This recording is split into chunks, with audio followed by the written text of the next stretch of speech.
On a warm August day in 636 CE, the Arab army under Khalid ibn al-Walid challenged the supremacy of the mighty Byzantine Empire. The two armies stared each other down across the grassy field of the Yarmuk plateau, while the vultures circled above. One Arab warrior stepped forward, crying out, "I am the killer of Romans! I am the scourge sent upon you!" The battle that would change the course of history is about to take place.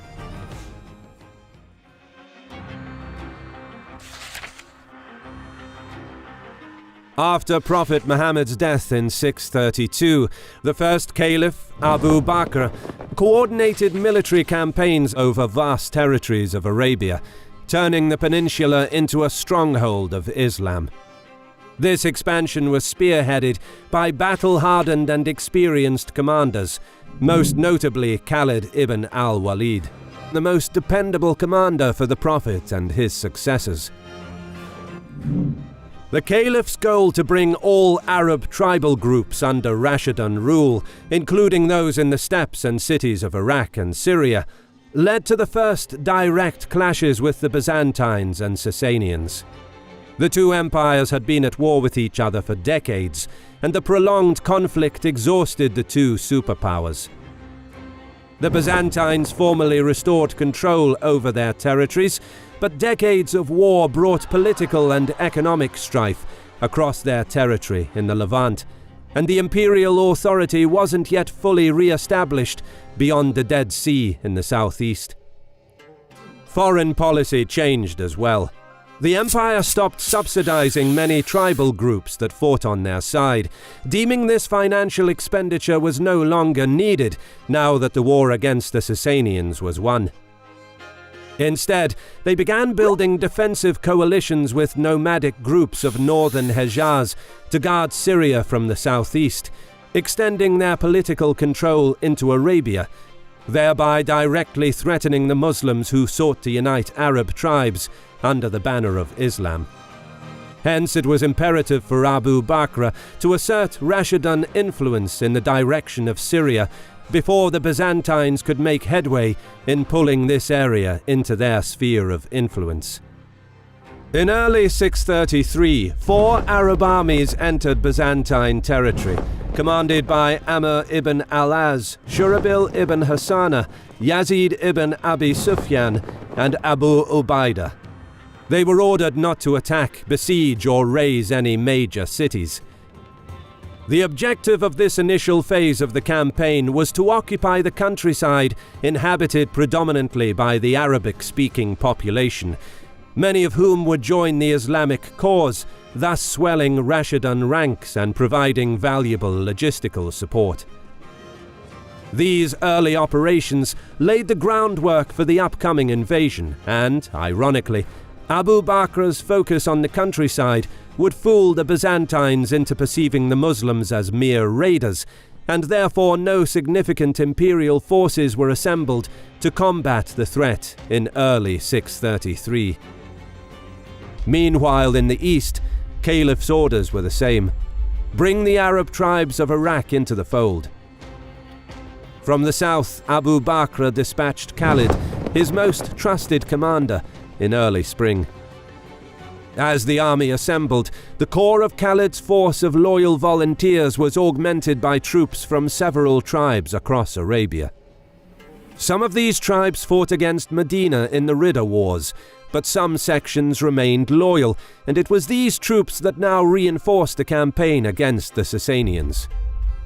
What followed was one of Khalid's greatest strategic achievements. The swift conquest of Sasanian lands west of the Euphrates in a series of battles would be a display of true tactical genius. With his versatile implementation of the indirect approach, Khalid would attack opposing armies from unexpected directions with multiple rapid flanking maneuvers.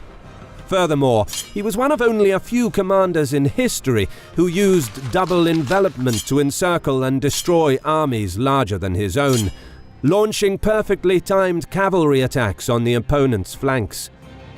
This daring war of movement reflected his lightning-fast conquest of the territory west of the Euphrates. Then, as he laid the groundwork for Rashidun administration and planned the offensive into central Iraq and the Sasanian capital, a message arrived from the Caliph. Khalid was to urgently march to Syria to take command of the invasion of the Byzantine Empire. In April 634, he departed Iraq with a small force of veterans whose loyalty to Islam was absolute, striking out across the desert towards Syria. A most perilous of journeys. The troops couldn't carry enough water to last until they reached Syria, so Khalid forced 20 of the camels to drink large quantities of water, then tied their mouths so they wouldn't spoil it by eating or chewing their cud. Camels would then be slaughtered daily, and the preserved water in their stomachs would quench the thirst of the troops. The march through largely waterless country lasted for 6 days, becoming one of Khalid's most famous military feats. Upon entering Syria, he moved southwest to meet with the 3 Muslim armies near Damascus, capturing forts and towns along the way. Byzantine garrisons were caught completely by surprise, not expecting that Muslim troops could enter their territory from an inhospitable desert. So far, the empire relied on a system of forts along the border that would relay information about enemy troop movements to the interior, giving the imperial army time to mobilize and respond to the threat. The prevailing mindset was that any attack that penetrated into the interior would eventually be repulsed. Thus, any loss of territory would only be temporary. But by now the Muslims gained full control over rural areas in the southeast, and with Khalid's arrival the Caliph turned his full attention to the conquest of important Syrian towns. Bostra fell first, and the 4 Muslim armies marched towards Palestine to join Amr ibn al-Az, who was facing a large concentration of Byzantine troops commanded by Emperor Heraclius's brother Theodore. The Byzantines reportedly recruited Bedouin Christian spies and were able to anticipate the movement of the Muslim army, managing to position themselves for the upcoming attack. The Battle of Ajnadan, the first major engagement, was bitterly fought. Many prominent Muslims fell as martyrs on the field of battle, but under Khalid's leadership the Arabs managed to wipe out the presence of the Byzantine field army in Syria, and were now advancing north. Theodore retreated to join the emperor at Meza, while remnants of the imperial army fled in disorder to nearby walled cities and forts, with many of the survivors converging on Pella, joining the garrison that was stationed there. Alarmed by Khalid's rapid advance, Heraclius dispatched 2 contingents to fortify key roads south of Damascus, to give the city time to prepare for a siege that was soon coming, and then subsequently headed for Antioch to begin preparations to deal with the Arab threat. But the Byzantines were not able to hold Khalid's advance for long, as the Muslim army outmaneuvered their entrenched positions and proceeded to surround Damascus 2 days later. The siege lasted for 20 days, and, after a Byzantine relief force was defeated, the city capitulated. But then came news from Medina that Caliph Abu Bakr died about a month earlier, making Umar ibn al-Khattab, Khalid's cousin, his successor. Aware of Khalid's popularity, the deeply religious Umar demoted him and placed Abu Ubaidah in charge of the Muslim army, aiming to show that no matter who commands the troops, it is Allah alone who gives victory on the battlefield. Under the command of the more cautious Abu Ubaidah, the Muslim advance continued at a slower pace over the coming months.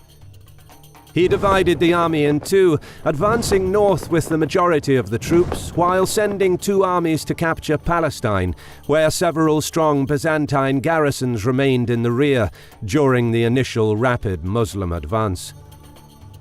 Meanwhile, in Antioch, Heraclius wasn't sitting idle. He displayed the military might of the Byzantine Empire as 5 armies assembled and began their march back into Syria from multiple directions, under the overall command of Van, an Armenian general. Furthermore, Heraclius sent word to all major cities, reminding the people of the Byzantine superiority after recent victories against the Sasanians. The message was clear. That Syria belonged to the empire was a fact of life after centuries of Byzantine rule, and the current situation, while alarming, was a setback that will be dealt with. Heraclius's army was prepared to defeat the Arabs in a decisive battle, or destroy their separate armies piecemeal. Upon learning of the initial movement of enemy troops, Khalid immediately recognized that the Muslim position in the north will be surrounded by the numerically superior Byzantine army. He urged Abu Ubaidah to abandon northern Syria and retreat south to a stronger position where the rest of their forces could join them. After some consideration, Abu Ubaidah ordered the army to march south. Messengers were sent to the 2 commanders in Palestine to meet with the main army on the vast plains northeast of Lake Tiberias, which offered plenty of fodder for the horses and were conducive to cavalry maneuvers. And, just as Khalid had suspected, 4 imperial armies marched on Emesa, which would have pinned the Arabs in the north, while another Byzantine army was to recapture Damascus and cut off their line of retreat. The Muslim army withdrew just in time. Meanwhile, Yazdegerd negotiated with Heraclius to mount an offensive from the east. However, the Sasanian army would not be ready in time for a simultaneous attack. Back west, faced against a massive Byzantine army, Abu Ubaidah sent word to Caliph Umar to send all available reinforcements to Syria. And, as the Muslim armies met, scouts reported that a strong Byzantine garrison gathered at Caesarea. This made encamping on the plains near Lake Tiberias a dangerous proposition, as the Arab army could now potentially be attacked on 2 sides. Abu Ubaidah again heeded Khalid's advice to move the army to a stronger position on the eastern end of the Yarmuk plateau. With the battle looming, Khalid was recognized as the ablest field commander and was given temporary control of the troops, while Abu Ubaidah remained in overall strategic command, and the Byzantine army followed close behind.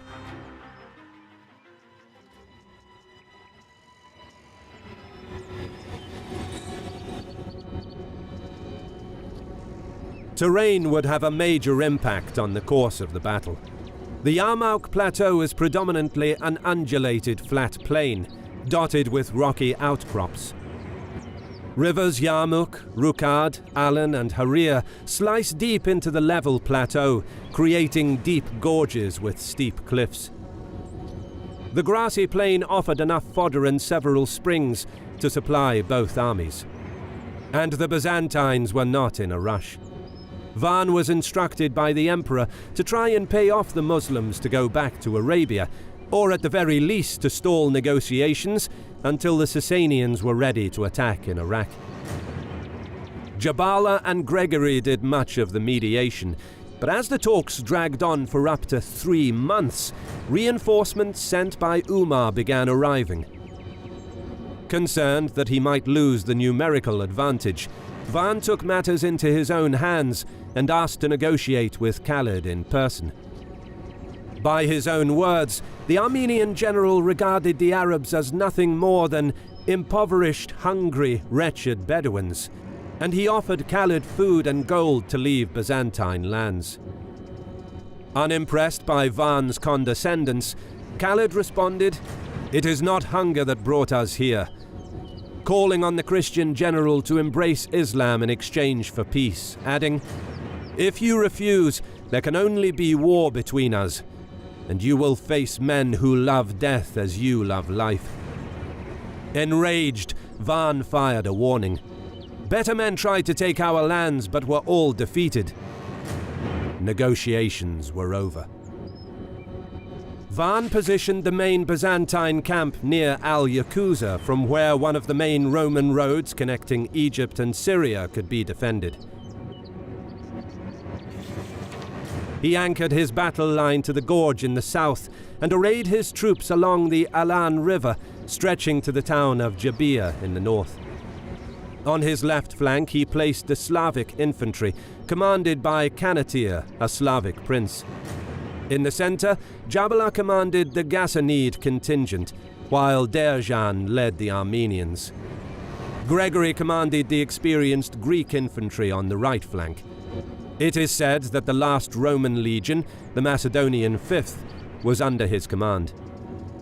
Archers were mixed with the infantry. Cavalry contingents were supporting each of the 4 divisions of infantry.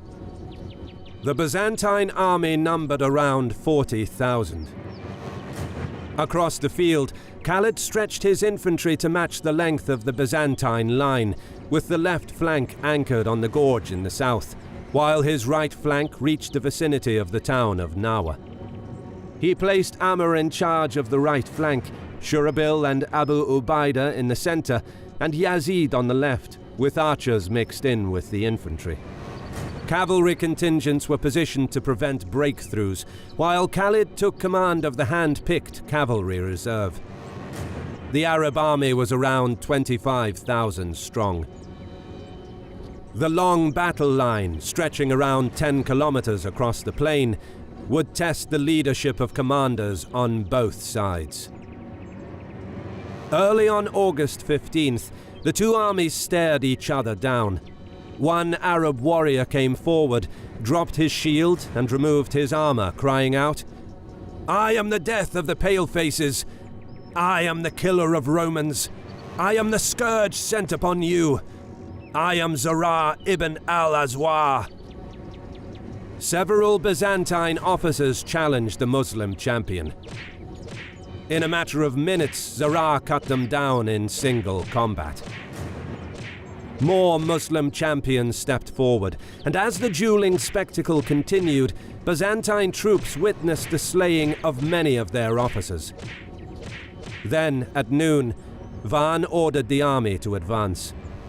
Using his numerical advantage to extend the front, he forced Khalid to stretch his infantry thin, and he planned to probe the Muslim line for any weak spots that he could punch through. As the Byzantine army closed the distance, Van ordered a third of his infantry to advance on the enemy. The fighting was not too intensive, as both sides tested each other's resolve. Nevertheless, Van was surprised by the determination of Arab troops. He observed that the deep gorge to the south would restrict cavalry maneuvers and offer some protection to the Muslim left flank, while the terrain to the north was open, leaving the Muslim right exposed. Khalid was also aware of this problem, and he positioned himself slightly closer to the right wing so that he could reinforce it quickly if necessary. As the day began drawing to a close, Van broke off the attack and ordered his troops back into the position on the Alan River. During the night, both commanders contemplated their next move. Khalid knew that a frontal assault against a better equipped and more numerous enemy would be dangerous, especially when supported by contingents of Byzantine heavy cavalry. Van, meanwhile, was ready to attack and break the Muslims. Early next morning, the Byzantine commander committed all of his troops forward. He intended to catch the Muslims unprepared during their morning prayers. But Khalid expected this. During the previous night, he ordered the construction of outposts in front of his line to prevent any surprise attacks.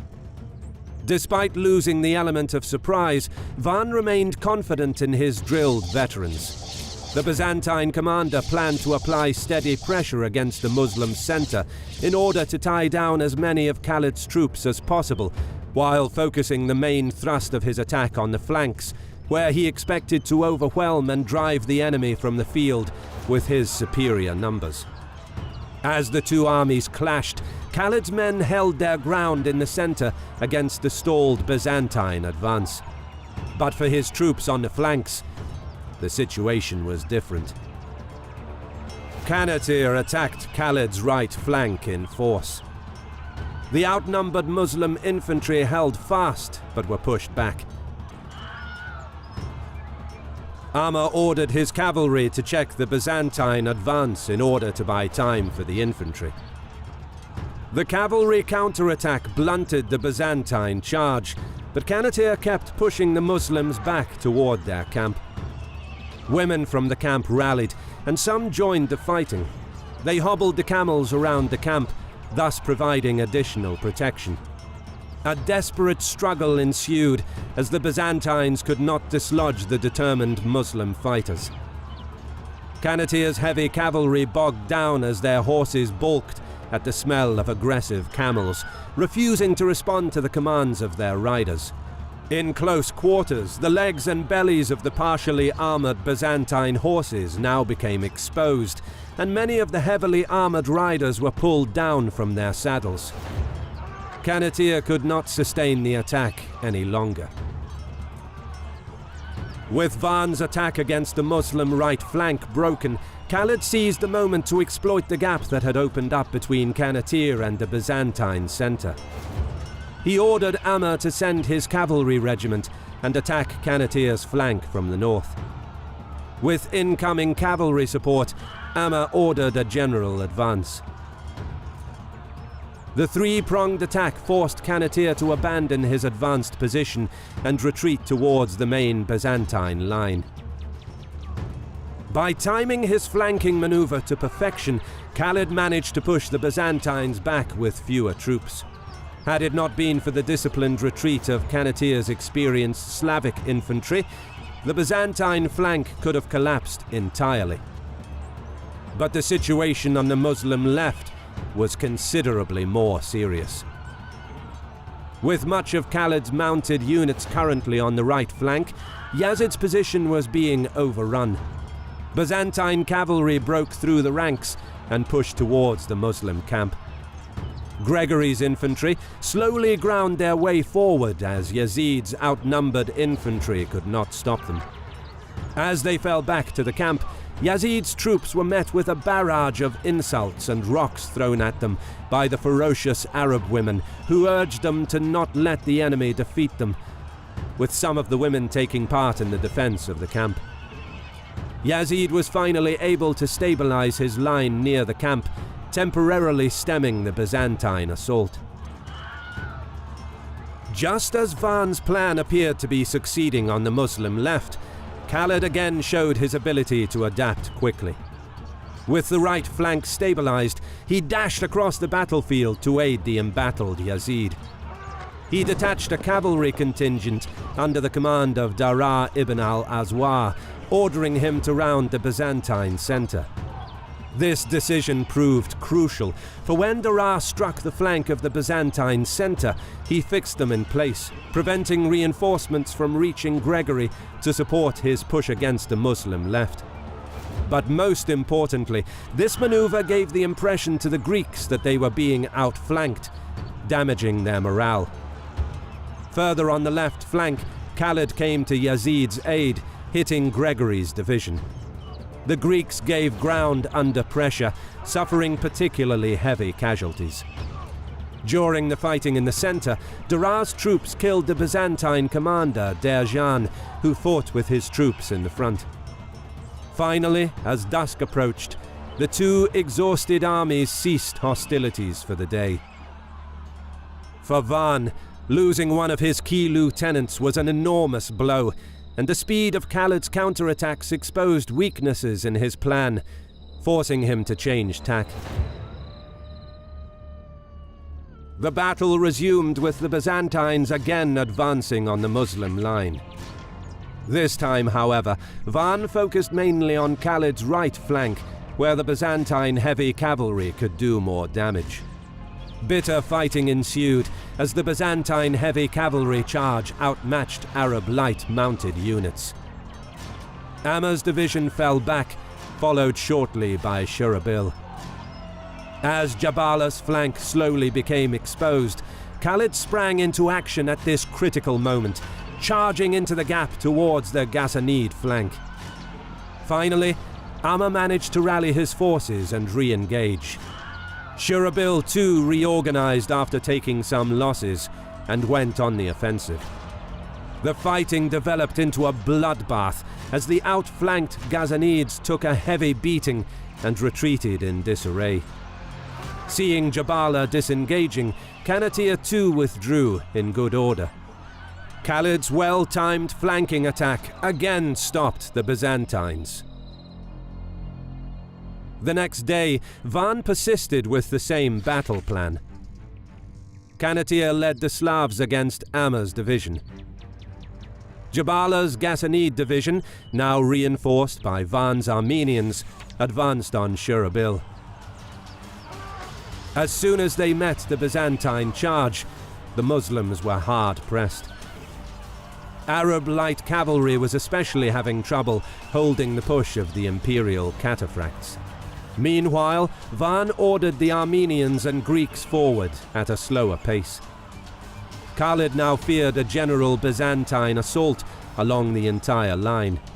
He understood that, considering the losses on the previous day, he no longer had the numbers to repulse a general advance by imperial troops, and his cavalry reserve would not be able to reinforce both flanks at the same time.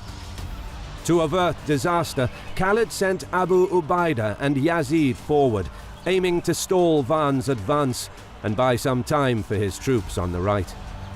He then hastily rushed towards the gaps that opened between Shurabil and Amma, as their lines started buckling under the weight of the Byzantine attack.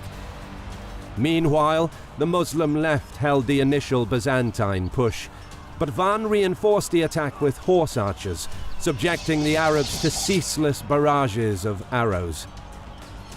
The point-blank volleys caused such losses to Abu Ubaidah's and Yazid's divisions that the incident became known as the Day of Lost Eyes. Unable to withstand the storm of arrows, the Muslim left retreated to get out of range of Byzantine archers. On the other side of the battlefield, Amma rallied his forces and halted Kanatir's advance, while Khalid shored up Shurabil's ranks and pressed Jabala's division. The Ghassanids fought stubbornly, but having taken heavy losses, they slowly gave ground. Now that he was committed on the right, Khalid's worst fear was realized. Gregory ordered the general advance of his division, sensing that the Arabs were shaken by the losses they took from Byzantine arrow volleys. Sure enough, Yazid's battered division gave way, with Abu Ubaidah barely holding Van's Armenians. With the Rashidan left in dire straits, Arab women from the camp picked up weapons and joined the fighting. The desperate last stand of the women inspired the Muslims to hold their ground against all odds. Meanwhile, on the right, the Byzantines finally retreated after several hours of fighting, and the rest of Van's line soon followed. The fourth day of the battle was devastating for the Arabs, particularly the left wing, but incredibly, they managed to hold back the Byzantines. Next morning, Van unexpectedly sent an emissary offering a truce. Arab commanders met for an impromptu war council. Some argued to accept the truce, seeing it as a victory after fighting a much larger army deep within enemy territory, while others noted that the men are tired, wounded, and vastly outnumbered. The consensus was to leave and come back to fight another day. Khalid listened to his comrades, then stood up, saying, "The past 4 days tested our resolve. Now is not the time to concede. Now is the time to be decisive." He argued that the strategy was to be on the defensive, wear out the enemy, then counterattack. And now he sensed that the Byzantines lost heart and that Van was trying to buy time to raise morale of his troops. The time to attack is now. There would be no truce.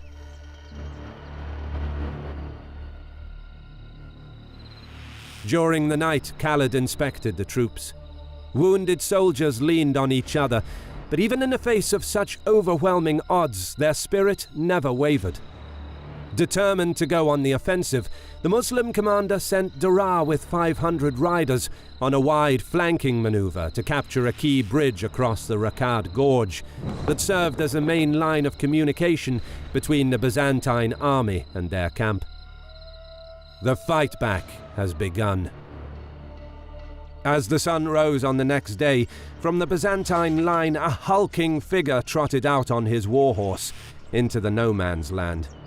It was Gregory, the commander of the Byzantine right flank, reputed to be a formidable fighter. Abu Ubaidah answered the challenge. As the overall strategic commander of Arab forces in Syria, before leaving he told Khalid, "If I don't return, you shall resume command of the army after the battle, until the Caliph decides otherwise." And with that, the tall, slim figure of Abu Ubaidah, a man in his 50s, rode out to meet Gregory. The two met in the middle, both excellent in single combat. Circling each other, they traded blows for several minutes, as both armies anxiously watched. Then Gregory ran back towards his line, a trick designed to fool Abu Ubaidah into lowering his guard. As the Arab general caught up with him, in a split second Gregory turned to strike.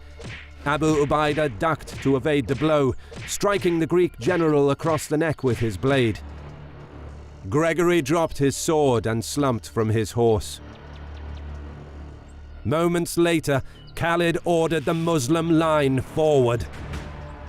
Having spent most of the night reorganizing the troops, Khalid left a token force of cavalry behind the infantry divisions, spreading their formations to make it appear to the Byzantines like the disposition of the Arab army remained the same as it was during the previous day.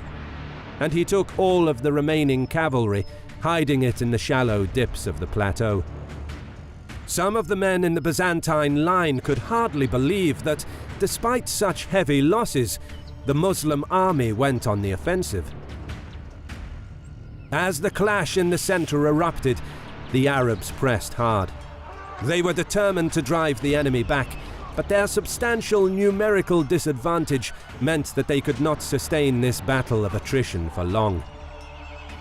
Just as Van's troops managed to slow the momentum of the Muslim advance, Khalid sprung his trap.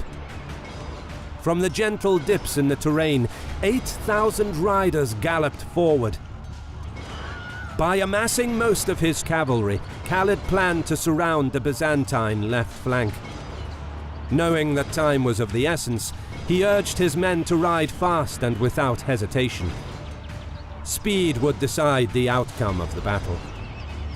Busy with commanding the troops in the center, Van glanced to the left and saw the ominous cloud of dust. He scrambled to send his cavalry to cover the flank, realizing that the Muslim commander had outwitted him. In full gallop, Khalid surged past Amr's division and began to envelop Kanatir's Slavs. The rest of the Arab riders followed their general as he guided them around Byzantine ranks. Over his left shoulder, Khalid could see the fierce fighting in the center as he pushed his steed to go faster. Kanatir's and Jabala's line began folding as they braced for the impact of the Arab cavalry. As the Muslim riders smashed into Van's left, Khalid pierced an enemy soldier, breaking his lance in two. He drew his sword, striking anyone in a red tunic. The horses twisted and turned, wreaking havoc among the Byzantine infantry. Jabala and the Ghassanids disengaged and started fleeing. But to their horror, they realized that the bridge across the Raqqad, their main escape route, was blocked. Jabala's troops dispersed as each man tried to save himself. Kanatir fought on bravely, but the Slavic division was surrounded and stood no chance. The entire Byzantine line began collapsing. Shocked by Khalid's rapid maneuver, the Imperial heavy cavalry tried in vain to stem the tide. The noose was tightening as Van's army was being pushed back towards the cliffs. The Armenian general barked orders, and while some Byzantine units kept their cohesion, others were in total disarray. Unable to cope with the rapid movement of the Arab light cavalry, Byzantine cataphracts were attacked on all sides. Seeing that the situation was hopeless, they fled, abandoning the infantry to their fate. Khalid steadied his steed, closed his eyes, and whispered a prayer of gratitude. Though it was not immediately apparent, he knew that the battle was won. Van's army was cornered against the steep cliffs of the Rakad and Yarmuk gorges, and over the next several hours Byzantine troops were systematically killed. Such was their desperation that hundreds, if not thousands, of imperial soldiers jumped to their deaths from the cliffs to escape the wrath of Khalid's troops. On that day, the Rashidun army achieved a victory that would change the course of history forever. The Battle of Yarmuk was certainly the battle of the century and one of the most pivotal battles in world history. The juggernaut that was the Byzantine army was made up of disciplined warriors who probably thought they can easily outmatch the Arabic desert army. Unfortunately for them, in Khalid ibn al-Walid, they faced possibly the greatest military mind of the age. In just a few short years, he restructured the ragtag Arab forces into an army that would conquer half of the known world. On August 20th, 636, at Yarmuk, after 6 grueling days, only one side was left standing. Islam stepped onto the world stage. Credit goes to our awesome patrons who make videos like this one possible. Consider joining them to support our work. You can also support us by subscribing to our channel and clicking the bell button to get notified when our new videos are released. And as always, thank you for watching.